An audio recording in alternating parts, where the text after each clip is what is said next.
சகரியா 3:9 வாசிங்க. இதோ நான் யோசுவாவுக்கு முன்பாக வைத்த கல், இந்த ஒரே கல்லின் மேல் 7 கண்களும் வைக்கப்பட்டிருக்கிறது.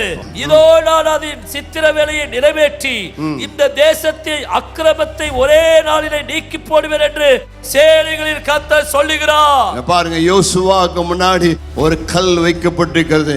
அதுதான் என்ன கல்? மூளைக்கல், தலைக்கல், அஸ்திபாரக்கல். தள்ளப்பட்ட கல்லாயிருந்தால் அவரிடத்தில் வந்து சேர்ந்தவளுக்கு அவரே மூளைக்கல்லாயிருக்கிறார், அவரே அஸ்திபார கல்லாயிருக்கிறார், அவரே கண்மலையாயிருக்கிறார், அவரே கற்பாறையாயிருக்கிறார். இந்த கல்லின் மேல் விழுகிறவன் நொறுங்கி போவான், இந்த கல் எவன் மேல் விழுமோ அவன் நொசுங்கி போவான். ஆனா அந்த கல்லிடத்தில் யார் ஓடி வருகிறார்களோ அவருடைய வாழ்க்கை கட்டப்படும்.